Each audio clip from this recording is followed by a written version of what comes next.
A 55-year-old black veteran had her hair forcibly cut by a bailiff. 3 months later he walked into court and saw her seated on the judge's bench. Denise Maynard carried herself with the precision honed by 22 years in the Air Force. You scan a room before entering. You only raise your voice when essential. And you absolutely never let anyone dictate your worth. It was just past 8 a.m. when she parked her Navy sedan across from the Jackson County Courthouse in Medford, Oregon.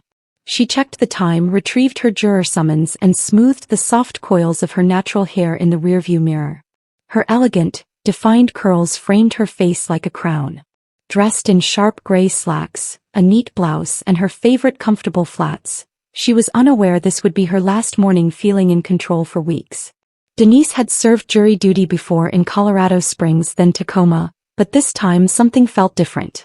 People avoided eye contact as she entered. No chatter, just the hushed shuffle of feet and the stiff air of authority. At security, she presented her ID and bag, passing through the metal detector without issue.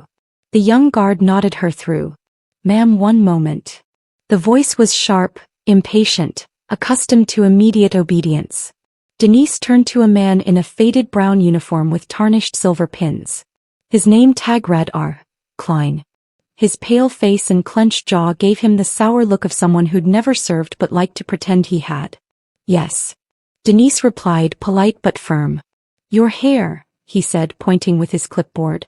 "That style might not comply with court decorum. It's a bit much." Denise blinked. "Excuse me." Klein avoided her gaze. "Courtrooms have standards. We can't have distractions, especially not with jurors.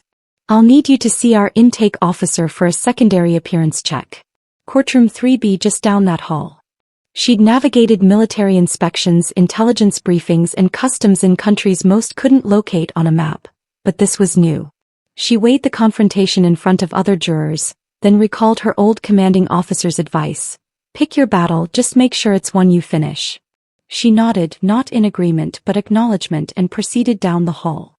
Courtroom 3B was empty. No intake officer, no clerk. Just wooden benches and a dusty water cooler. Denise waited 5 minutes, then 10.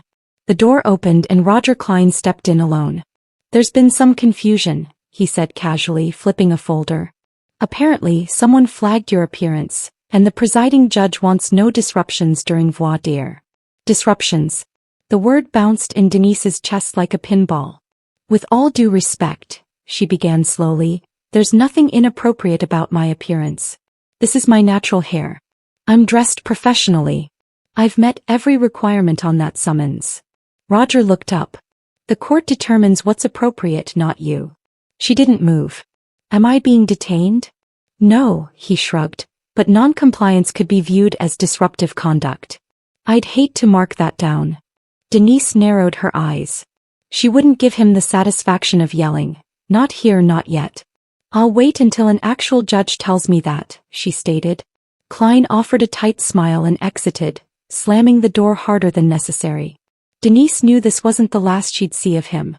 Back in the juror assembly room, Denise's face remained calm but her mind raced. She took a seat toward the back, away from the chatter. Most others scrolled phones or flipped through outdated magazines. A few glanced her way, then quickly looked away. She recognized that look, not pity but discomfort. The kind worn by those who witness something ugly but pretend they haven't. 15 minutes later, the bailiff called names for courtroom assignments. Denise was assigned to courtroom 1C. She joined the group and entered where jury selection would begin. The judge hadn't arrived, but attorneys, defense and prosecution quietly organized notes. Roger Klein stood by the bench, initially ignoring her. He scanned the group like a drill sergeant searching for a weakness, then his gaze landed on her. His lip twitched almost imperceptibly, but Denise saw it. As the others settled into the jury box, Roger tapped his baton against the podium. "Before we begin," he announced, "some of you were flagged for further appearance review. This is standard procedure." Denise tilted her head. "Appearance." There was again code for something else. "Juror number 12, he said, locking eyes with her. "Please step outside with me." The room fell silent. A defense attorney looked up sharply, a flicker of doubt crossing his face, but no one spoke. Denise followed Roger into the hallway. Once the door closed, she took a breath. If you're going to keep singling me out, I suggest you put it in writing. He didn't flinch. I've seen a lot of people come in here thinking they can push limits. Hairdos, outfits, attitudes. You're not special. Denise remained composed. I didn't say I was. You people always think you're owed something. The pretense was gone, replaced by raw bigotry. My hair doesn't interfere with my ability to serve, she said slowly. What you're doing right now, that's personal. Roger stepped closer. This is a courtroom, not a beauty salon. That hair is a distraction and I'm tired of repeating myself. Denise met his gaze. I'm not here for your comfort. I'm here because I was summoned, same as everyone else. For a moment he simply stared. Then as if a switch flipped he backed off. Fine, he said, voice clipped. Go back inside. She walked past him without another word. But as she sat, tension returned to the room like static. The clerk avoided her eyes. Roger leaned against the wall, arms crossed, watching her as if daring her to breathe incorrectly. The judge, a tall woman with a quiet, commanding presence, arrived shortly after and began voir dire. Denise listened intently, gave thoughtful answers and maintained her posture. She didn't seek sympathy, she sought fairness, dignity. By day's end she was released from service, not selected, with no explanation. Stepping out of the courthouse she saw Roger through the glass doors, laughing loudly with another bailiff. She continued walking, her fingers curling into her palms as she crossed the parking lot. Her instinct told her this wasn't over. It was just the beginning. 2 days later, a letter arrived at Denise's door. Official courthouse letterhead, Jackson County Judicial Administration. Inside, a folded page with carefully chosen words. Due to concerns regarding appearance compliance and courtroom decorum during your recent jury service, we request your presence for a brief follow-up. No signature, just a time, a room number and the line, failure to appear may result in further action. Denise clutched the paper, lips pressed. No mention of legal standing, no citation, just vague language and a veiled threat. She disliked the scent of it. But she'd worn a uniform long enough to know how systems tried to bury you under politeness before applying real pressure. She could have ignored it, but something urged her to face it head-on, get the facts, make a record. If Roger was going to harass her, she wanted it documented. So she went. This time she wore the same outfit, same hair. Nothing had changed, not her dignity, not her pride. Courtroom 2A was empty again. The bench was roped off, gallery lights dimmed. Only the judge's entrance door stood ajar at the back. Denise waited 5 minutes. No one. Then Roger Klein entered, alone once more. You came, he said, not even feigning surprise. Most people wouldn't have. I'm not most people, she replied. He motioned to a side door. We'll do this privately. I'd prefer a public space, she calmly stated. This is a matter of internal policy, he insisted, voice firmer now. You were flagged by a supervising official. It's standard.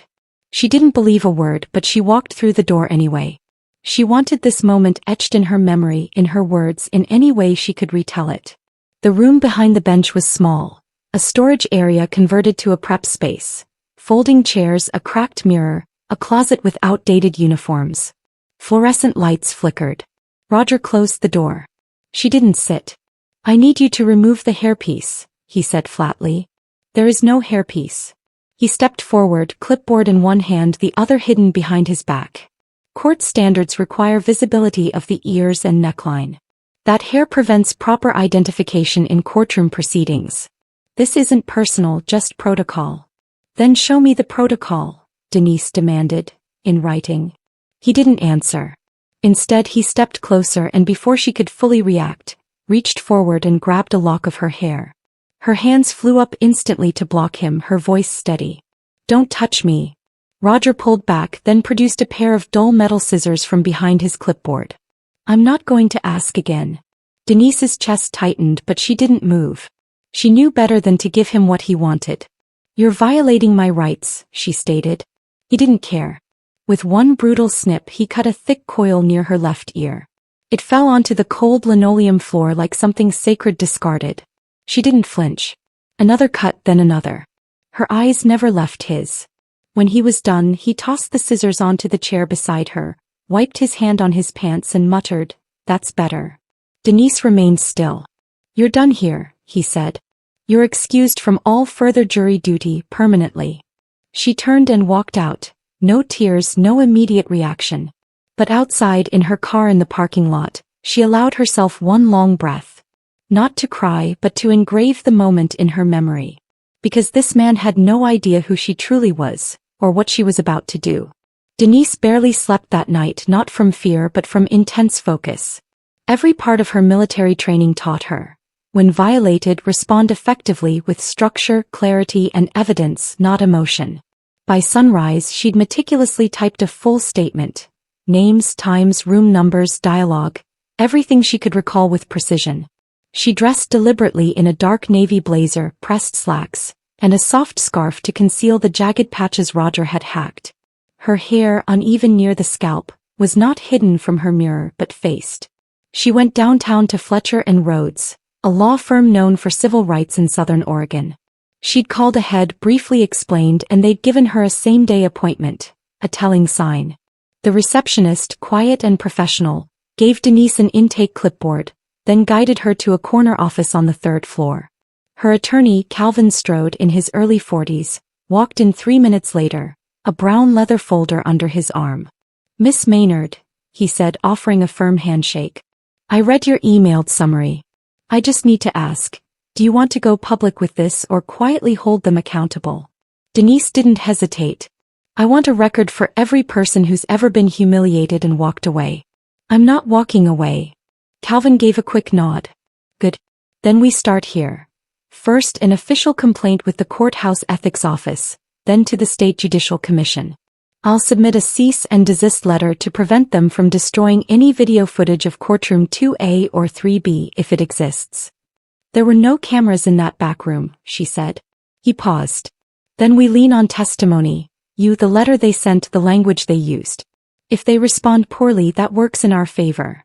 She handed him the folded courthouse letter. He scanned it, frowned. "This isn't protocol. This looks like someone trying to pressure you under color of authority, without a judge's actual backing." Denise nodded once. "That's what I thought." They talked for nearly 2 hours. He asked, she answered, each point delivered with military precision. Dates, observations. She even remembered the scuff on Roger's badge and the clipboard he'd used to hide the scissors. "Are you sure you want to go through with this?" Calvin asked one last time. "They're going to try and bury it, deny, delay, paint you as dramatic." "I've been called worse by people who did less," she said. That afternoon, Calvin submitted the official ethics complaint, carbon copying every name he could find on the county's oversight board. He requested a formal inquiry into bailiff Roger Klein's conduct, including his language, use of force, and apparent impersonation of authority. By week's end, Denise received an acknowledgement from the Oversight Committee. "We are reviewing the matter and will notify you should further information be required." Polite, neutral, dismissive. She printed it anyway. Evidence. Back home, Denise retrieved an old notebook from a drawer, the one from her last 3 years of military service, filled with unpursued goals. A page titled "Things to Do When I Finally Have Time" listed study for the bar exam and apply to the Oregon Judicial Institute. She stared at it, then picked up a pen and checked both boxes. Not because she was ready but because it was time. Roger had taken her hair but he hadn't touched her will. Not even close. It wasn't an overnight change, these things never are. But once the complaint landed on the right desk, the gears began to grind. Slow, creaky, reluctant at first, then steady. A courthouse investigator contacted Calvin within 3 weeks, not for a full interview, just to confirm Denise's claim was logged. Bureaucratic talk. But Denise wasn't waiting for validation. While the county shuffled paperwork, she studied. Her days split between work, law prep books, and late-night research on judicial misconduct cases. Oregon's state code had loopholes but also sharp teeth. She knew how to find them now. Calvin sent resources, mock exams, flashcards. What began as a retaliation strategy deepened into a calling. Meanwhile, inside the Jackson County Courthouse, whispers began. Roger Klein had worked there for 9 years, long enough to fade into the background. The kind of man unquestioned because he wore a badge and didn't rock the boat. But now, attorneys who'd let his comments slide reconsidered. One clerk remembered Roger telling a woman her lipstick was too flashy for civic duty. Another recalled him loudly suggesting certain types of people weren't respectful enough for the courtroom. None had reported him until now. Suddenly, files were pulled, camera footage reviewed, staff quietly interviewed. And when a supervisor caught Roger muttering something inappropriate in the hallway, unaware he was being shadowed, it was the first tangible strike. He was called into a meeting with two senior administrators. He emerged red-faced, lips tight, still on duty, still smug, but he knew something had shifted. And he was right. Behind the scenes, the Oversight Board opened a Class B misconduct inquiry, rare but not unprecedented. It meant the complaint had merit, and the courthouse would need to make its findings public, no matter how much they wished it would vanish. Roger was placed on an unofficial watch list. No formal suspension, just more eyes on him. That's often how institutions protect their own, by feigning investigation while keeping the problem employed. But Denise wasn't relying on them. She pressed on. 2 months after her complaint, she passed her first mock bar exam. No celebration, just a score marked in her notebook before flipping to the next practice section. Then came the letter. It arrived in a plain envelope like the first, but without threats. Instead, an invitation. Jackson County Circuit Court is seeking interim appointments for judicial assistants and temporary hearing officers due to backlog. Applicants with legal experience, prior military service, or bar certification are encouraged to apply. She read it twice, then once more. Calvin called later that week. They're opening a temporary judge slot, low-level cases at first, mediation, small claims. It's political theater. They need a show of reform. You qualify. I haven't passed the bar yet, she said. Doesn't matter. Your service record, your coursework, your complaint. It's all on file. The commission is trying to clean house without drawing heat. You're not their first choice, but you're the best one they have. She didn't say yes immediately. She sat with it, considering what it would mean to re-enter that building, not as a victim, not as a juror, but as the one behind the bench. She didn't crave revenge, wasn't interested in power. But she believed in something greater than both. Because if the system wanted to keep hiding people like Roger, someone had to walk through the front door and make them look up.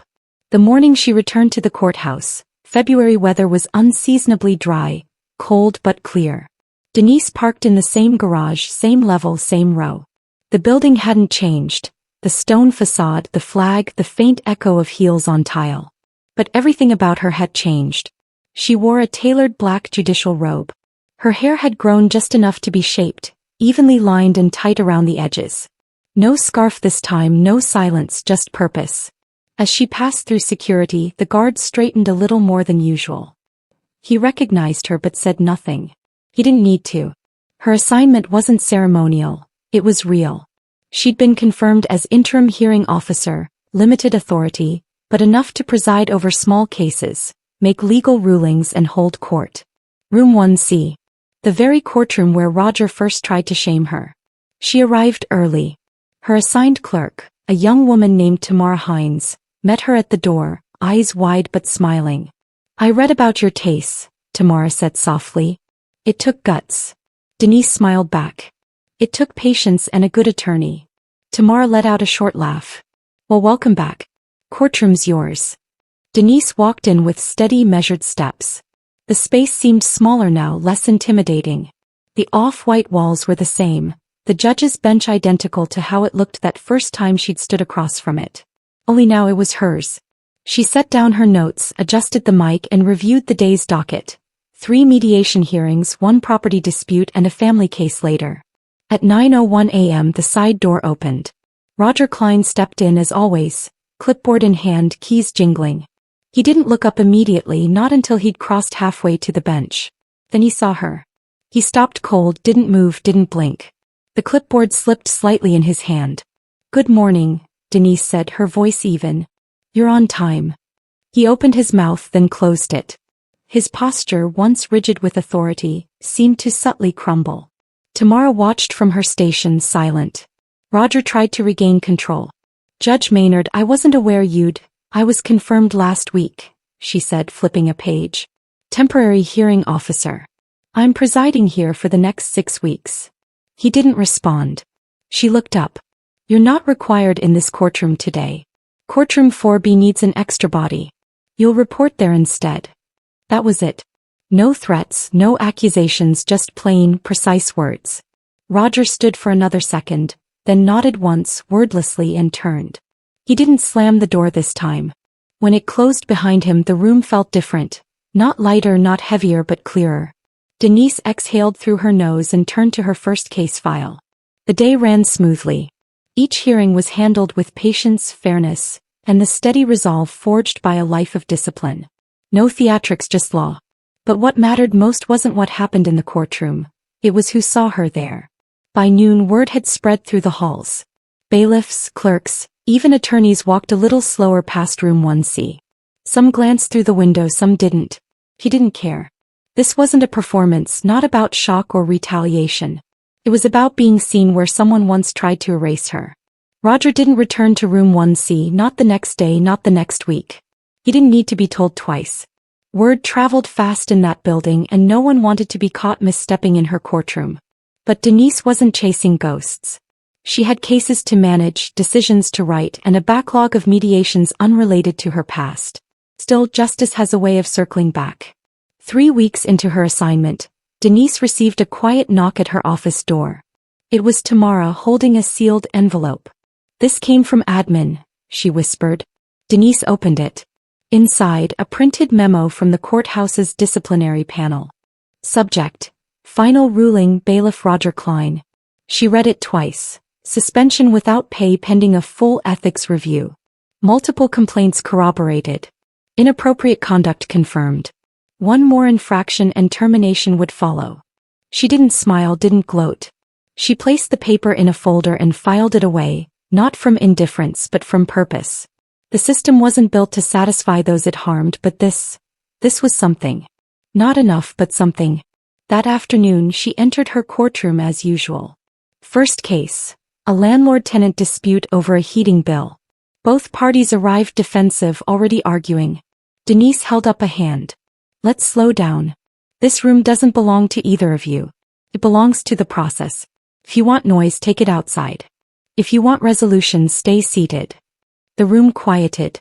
She guided them through it like a pilot in turbulent weather. Calm, focused, firm when necessary. Neither party left thrilled, but both left heard. That mattered. Later that day, as she packed up her notes, Tamara lingered. "Did you hear?" she asked. "They're starting interviews for permanent positions next quarter. They want diversity on the bench." Denise looked up from her folder. "Diversity is not a pitch, it's a necessity."